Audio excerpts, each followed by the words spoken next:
Única pessoa que faz lição de casa nessa bagaça. Kim Katsumoto Katagiri. Kim Katagiri, cara, assim, tá numa fase, eu nem sei explicar a fase desse cara. Renan, você perdeu a chance de fazer um trocadilho legal, cara. O Arjen Robben e o Lula Robben também. Ah, o Lula Robben, é verdade. É o homem Robben aí, pelo amor de Deus. Pelo amor de Deus, meus amigos. Vamos ver. Vocês querem ver como é que é um desempenho de um parlamentar numa CPI? Se fosse o senhor Nicolas, ele estaria... Ah, uai, tô enfrentando aqui, ó. Aqui eu tô vendo esse ladrão do INSS aí, né? Esse aí eu quero... Faz o L, né? Ia tá lá. Vamos ver como é um cara sério. Kim Katsumoto Katagiri, por favor, pronuncie-se aí na CPI do INSS. Na CPMI do INSS. Vamos lá.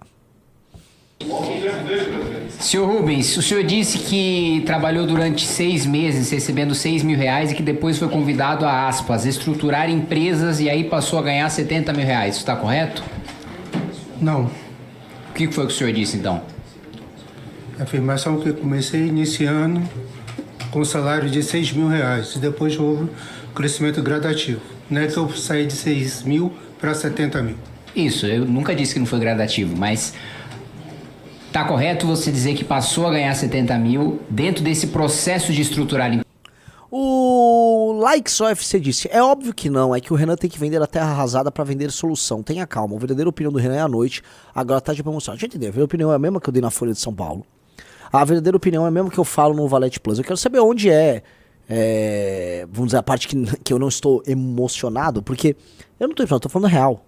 Tem uma pausa ao vídeo pra pedir seu like. Não custa nada pra você, mas custou absolutamente tudo pra mim. De volta ao vídeo. Sim, a terra tá bem arrasada no campo. Caso você não tenha percebido o que aconteceu semana passada. Não apenas, deixa eu explicar. O Tarcísio deu uma declaração pública, saiu matéria, acho que na CNN, falando que ele não é candidato à presidência da República, como os emissários dele foram atrás dos deputados estaduais, já pra avisar, vai ter uma agenda legislativa. Tipo assim, gente, vamos focar aqui no estado de São Paulo que a gente meio que ficou pra trás, tá?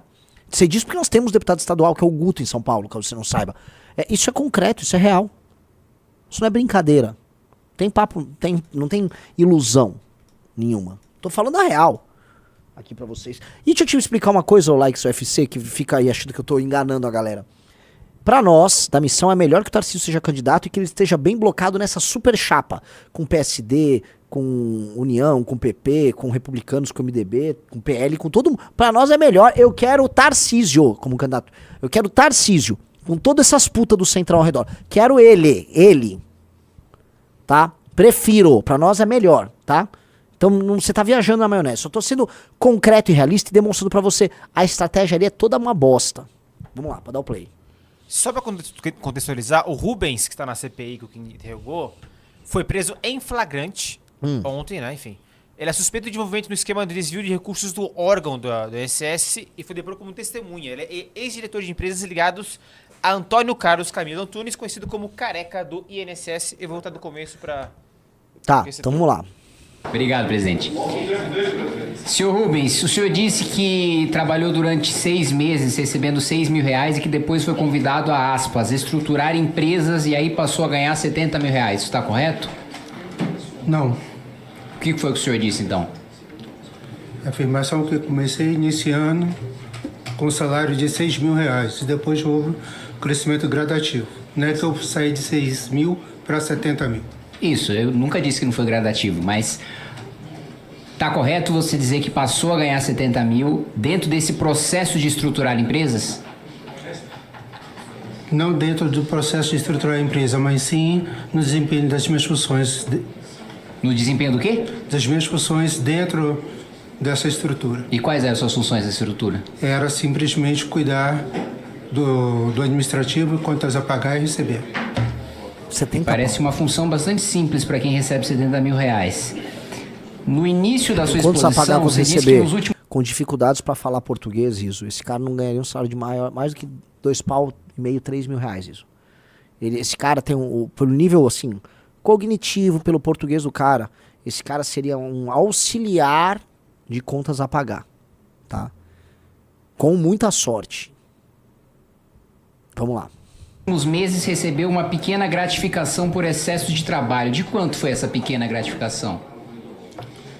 As conotações sobre o assunto podem ser usadas para me incriminar, então permaneço em silêncio. Foi questionado aqui, o senhor confirmou que sacou R$949 mil em espécie e fez o pagamento para o careca do INSS. O senhor não se questionou do porquê fazer esse saque em espécie?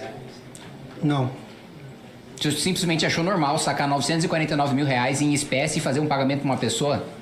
a conotação sobre o desdobramento dessas operações pode ser usada para me incriminar, então prefiro ficar em silêncio. De fato, muito provavelmente incrimina, no mínimo, o senhor e quem recebeu um pagamento de R$949 mil em espécie. Depois de ser contratado ou indicado, melhor dizendo, pelo careca do INSS, você se encontrou com algum parlamentar? Nunca, O senhor se encontrou com algum ministro de Estado? nunca, O senhor já entregou em espécie ou transferiu dinheiro licitamente para algum parlamentar? nunca, A Vênus que o senhor se referiu, ela, dentre os seus serviços, está a prover, segundo o senhor falou, educação financeira. Isso está correto? correto, O senhor é um dos responsáveis por conduzir esse curso de educação financeira, essa consultoria de educação financeira? não, Certo. A renda do senhor nos últimos 48 meses, segundo o senhor, foi de R$70 mil. Segundo o senhor não, também... não afirmei isso nos últimos 48 meses. Bom, você afirmou isso logo no início quando foi questionado pelo relator. Eu posso puxar das notas taquigráficas, mas não seria a primeira contradição do senhor aqui. Então, a partir de quando até quando o senhor passou a ter a renda de R$70 mil ao mês?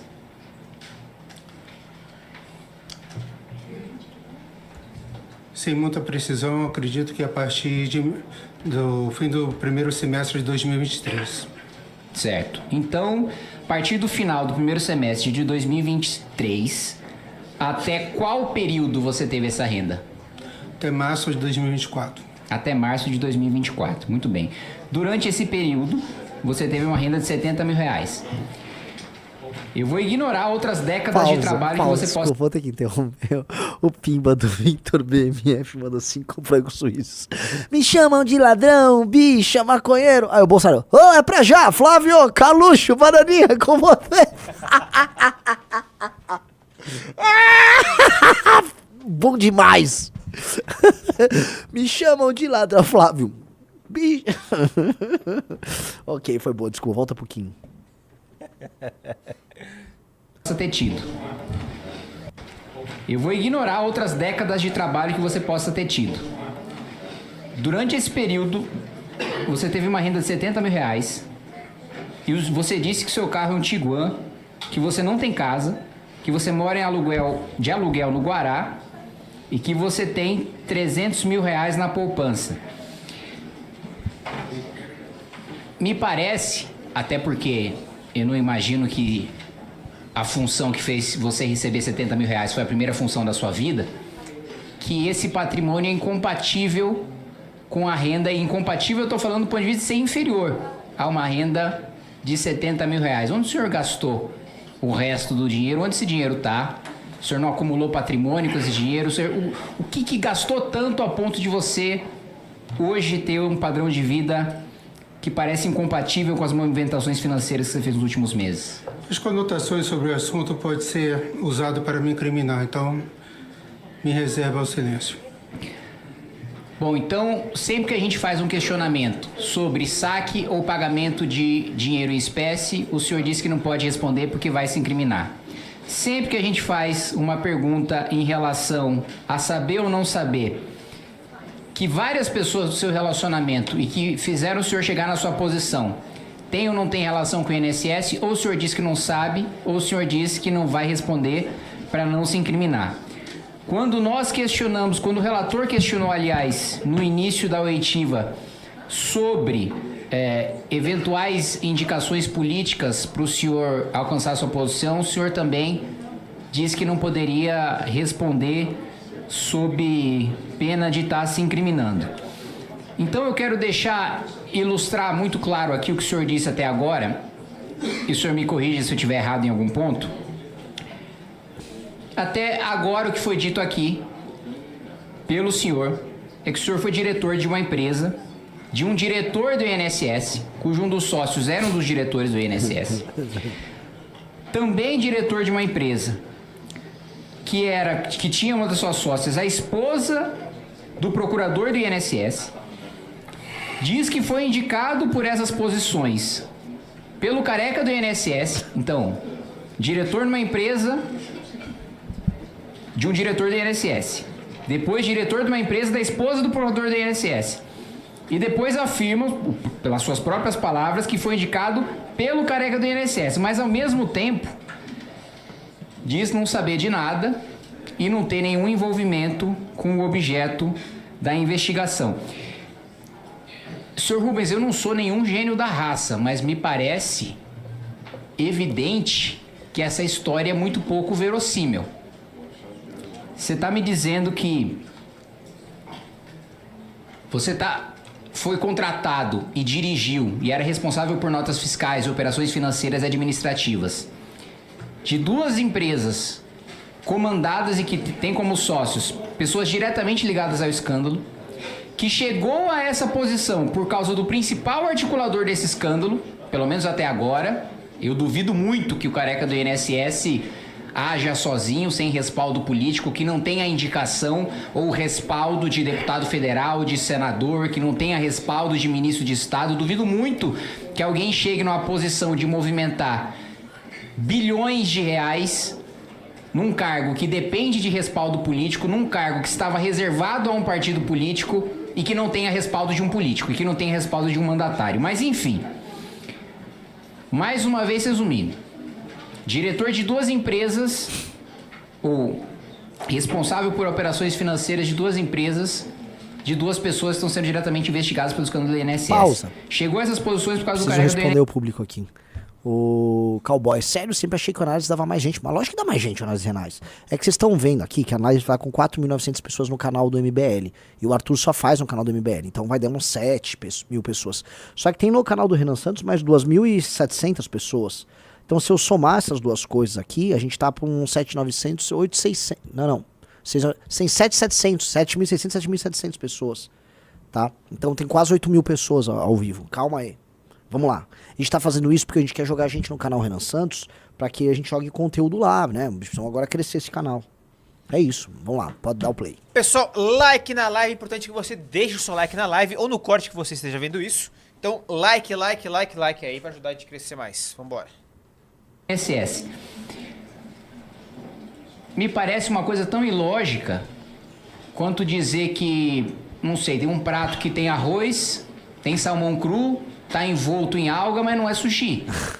Assim, eu não consigo acreditar como é que uma pessoa chega numa posição que, coincidentemente, sem conhecer ninguém, sem ter nenhuma indicação política, de um sujeito que era diretor do INSS e estava envolvido na fraude, de uma esposa do procurador do INSS que foi quem permitiu a fraude e quem ignorou os avisos do próprio corpo técnico, dos seus próprios assessores para permitir a fraude, e ao mesmo tempo diz ter chegado nessa posição pelo principal articulador da fraude. Assim, presidente, sinceramente, dadas as diversas contradições que foram, aliás, brilhantemente apontadas pelo deputado Duarte Júnior, e pelos questionamentos e pelo apontamento também feito pelo deputado Alfredo Gaspar em relação à ocultação de documentos, eu acredito, com todo respeito já futuramente à decisão que Vossa Excelência vai tomar, mas que esta CPMI sairia muito desmoralizada e, em certa medida, até perderia a razão de ser, se frente a todos esses crimes que são tão patentes, que são tão flagrantes. Eu tô mandando, ele chegou a 100% e ele começou do zero. É isso, pode ir. Eu tô mandando vídeo. O senhor Rubens não saísse preso daqui. Essa é a minha manifestação, já antecipando tanto o meu voto em relação à prisão preventiva, como também o meu endosso e meu apoio caso Vossa Excelência decida pela prisão em flagrante. Obrigado, presidente. Obrigado, deputado Kim Kataguiri. Domo arigato. é uma aula que está sendo dada aqui de como atuar numa CPI. Veja, o Kim Kataguiri, ele em nenhum momento ele precisou levantar a voz, ele não precisou dar show, não precisou fazer nada. De maneira clara, ele foi pegando as fraquezas do cara e encaminhou um discurso que levava à prisão do cara, porque era óbvio, era cristalino. Qualquer um que assistiu isso, saiu no antagonista, tá bombando lá no antagonista. O antagonista mostrou, ó, aqui é a condução, foi a condução do Kim. Pois bem, ó a notícia que saiu. Presidente da CPMI do INSS decreta prisão em flagrante de Rubens Oliveira Costa. Tá? Então, Rubens Oliveira Costa está com pedido de prisão decretado por parte da CPI, da Comissão Parlamentar Mista de Inquérito, e espero que vá em cana e espero que delate. Esse esquema, galera, é um esquema multibilionário que vem acontecendo debaixo do nariz, na verdade dentro do INSS, há anos, que tomou dinheiro de velho a dar com pau. Coitado dos senhores e senhoras de idade, nem perceberam o que estava acontecendo. Aliás, só um parênteses do parênteses aqui que a gente precisa colocar. É impressionante como existem esquemas, e esses não são, vamos colocar aí, um golpe, né, um escândalo. São, vamos dizer, vantagens levadas sobre pessoas que não têm muita matemática financeira. Aquela coisa do crédito consignado, sabe? Liga lá um cara dessas empresas grandes, que patrocinam um time de futebol. Vão lá, joga o papinho. O senhor de idade acha que contraiu. Não, aqui eu já tô colocando na tua conta, aqui já tô fazendo, tô botando 50 mil na sua conta, isso aí você nem vai ver, vai abater da sua aposentadoria por mês, tá tudo bem. E as pessoas vão, e você tem um endividamento, senhores de idade, porque vamos lembrar, é um crédito líquido certo. Quando você faz esses créditos consignados, que é o que muitas das empresas fazem, elas estão contando com um recebível líquido certo, que é a aposentadoria desses senhores. Né? O esquema do INSS pega muito isso. Pegava dados cadastrais das pessoas, saía contraindo essas dívidas ali com uma série de empresas malandreadas com laranja. Me parece que o Rubem Costa é um laranja, um operador pro careca do INSS.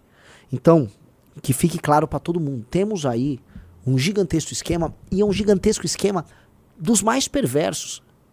Porque envolve senhor de idade, envolve aposentadoria, portanto envolve verbas alimentares, mas envolve acima de tudo, tá?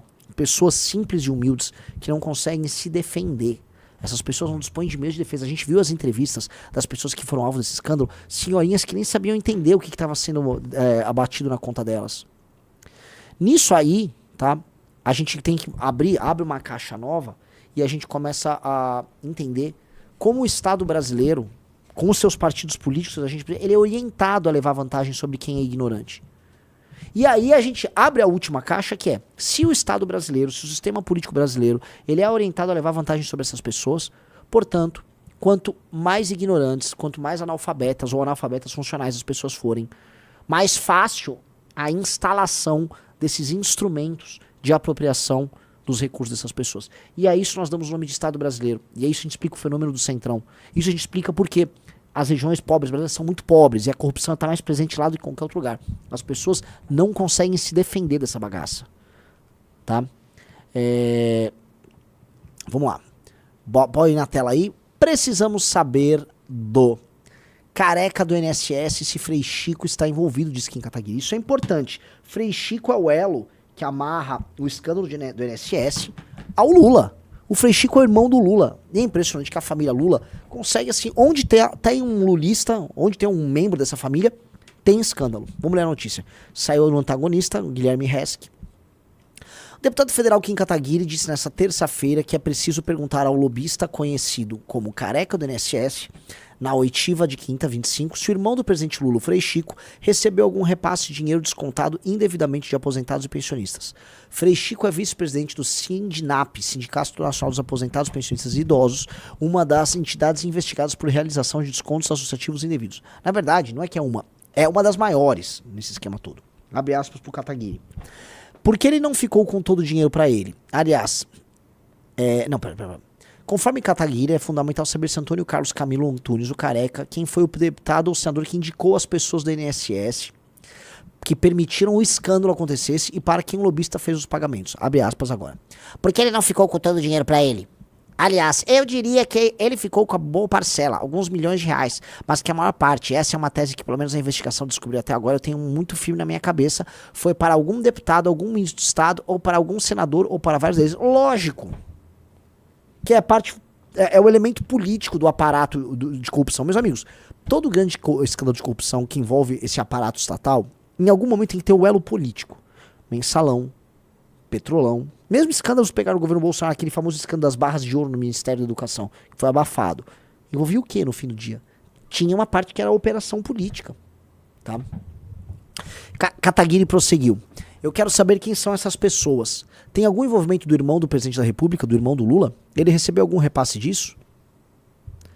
Algum senador da base do governo, algum deputado da base, algum ministro do governo Lula recebeu esse dinheiro? Eu acho que esses são os principais questionamentos a serem feitos para ele.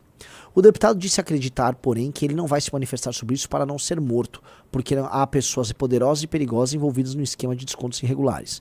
O anúncio de que a oitiva do lobista está marcada para quinta foi feito pelo presidente da Comissão Parlamentar Mista de Inquérito, o senador Carlos Viana, na segunda-feira. O Careca foi convocado pela comissão e inicialmente iria comparecer no último dia 15 de setembro, mas após o ministro André Mendonça do STF considerar habeas corpus obrigando seu comparecimento, ele decidiu não o depor. Segundo Viana, porém, houve negociações com o advogado de Antunes, beleza. Sim, meus amigos, alguém aqui acha que o Frei Chico, irmão do Lula, não tem nada a ver com essa treta? Que não recebeu um caraminguazinho nessa treta? Sendo o Sindinap um dos principais pivôs desse escândalo? Para. Galera, vamos entrando no Valete Plus, todo mundo que tá aí, valeteira, vamos, valeta aí, ó.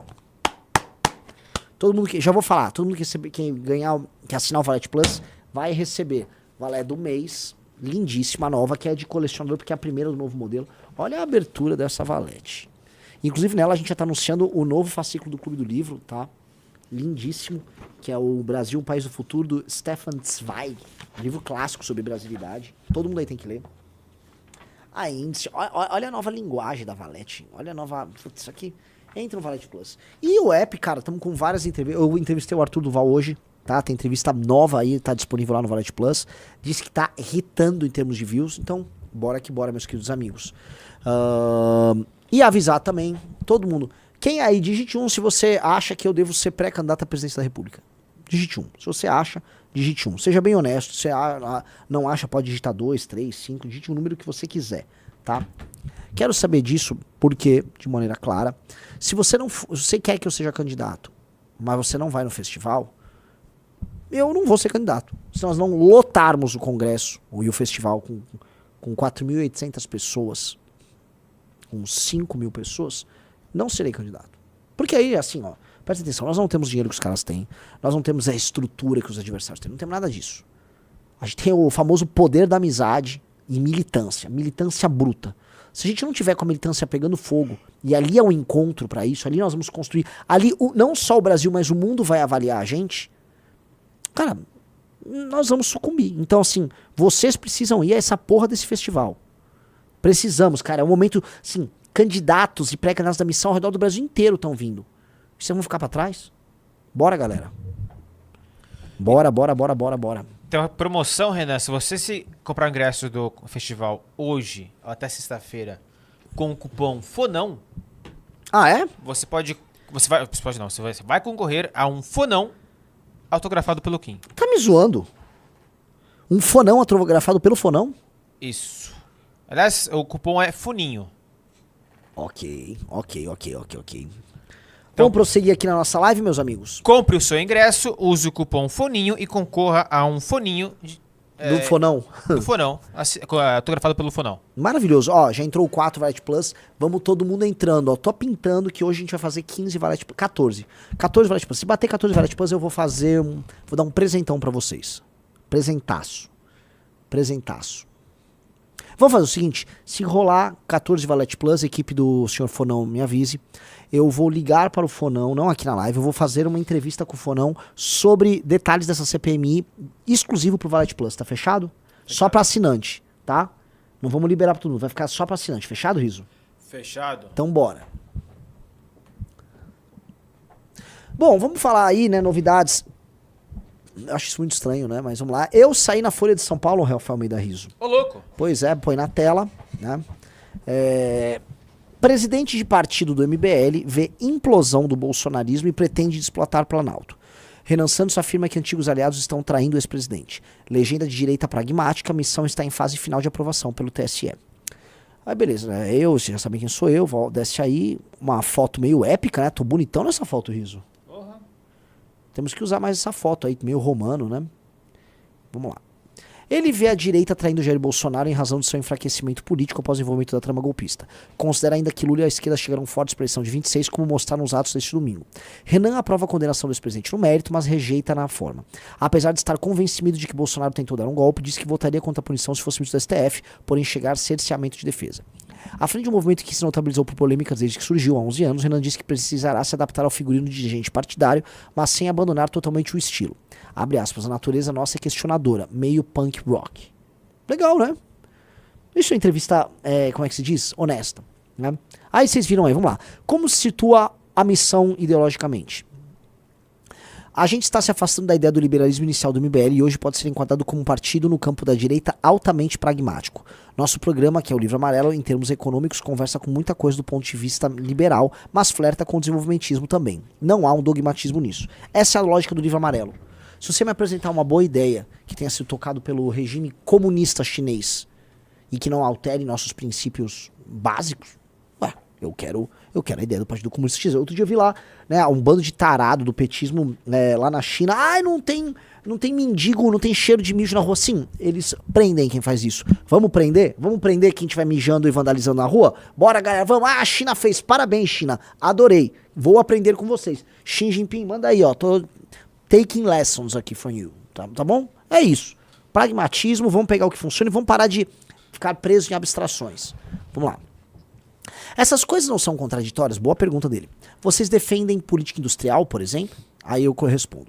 Política industrial no Brasil é xingamento. As pessoas vão logo remeter a Sudene e campeões nacionais. Não é o que a gente está propondo. A gente pega as experiências que deram certo, casos de frentes pioneiras, Embrapa, crédito subsidiado para o agro. Você tem um empreendedor funcionando, mas uma empresa pública produzindo tecnologia e articulando essas forças. É o caso da Embrapa, trabalhando com os nossos agricultores, exportando para fora. É basicamente isso, tá? O que a gente não quer é criar o que chamam de inglês de crony capitalism.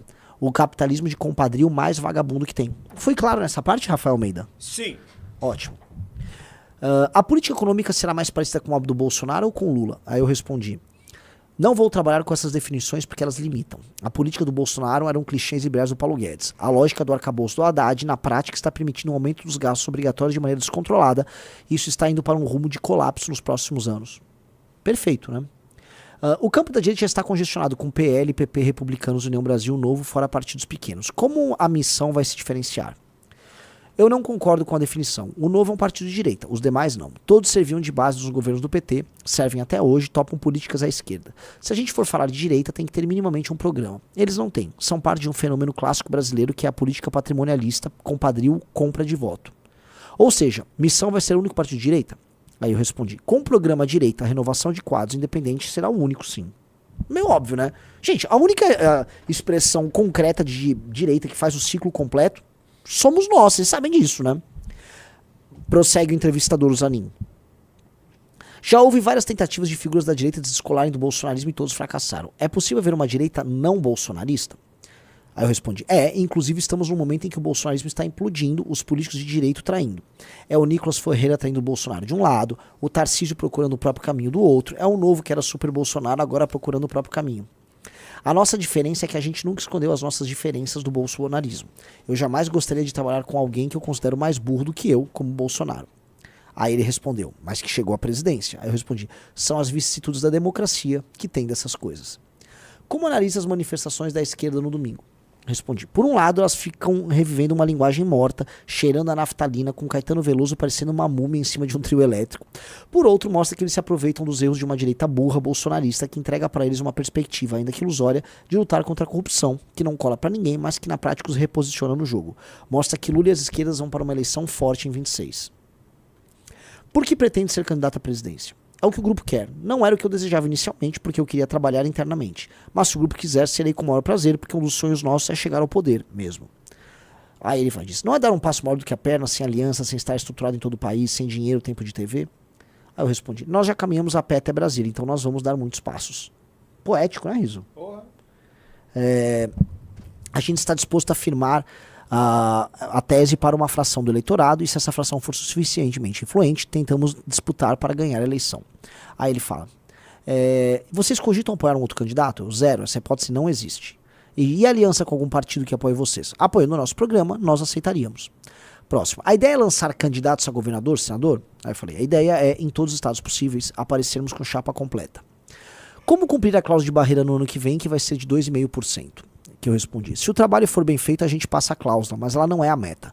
Todos os partidos vão ter que tomar uma série de decisões muito complicadas que envolvem diminuir a sua própria legitimidade. A gente não vai fazer isso. Eu quero estender essa resposta aqui, porque muita gente me pergunta, Renan, e a cláusula de barreira? Como se fosse uma gincana que a gente tem que passar de uma cláusula.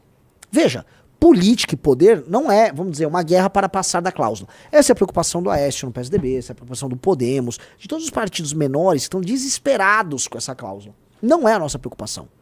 Nossa preocupação é acumular poder e exercer o nosso programa dentro desses aparatos de poder que nós vencemos. E poder pode ser assim, podemos passar um juiz num concurso, podemos mudar a perspectiva das pessoas sobre direito penal, podemos influenciar um debate público, podemos eleger parlamentares, governadores, prefeitos, vereadores, presidente da república.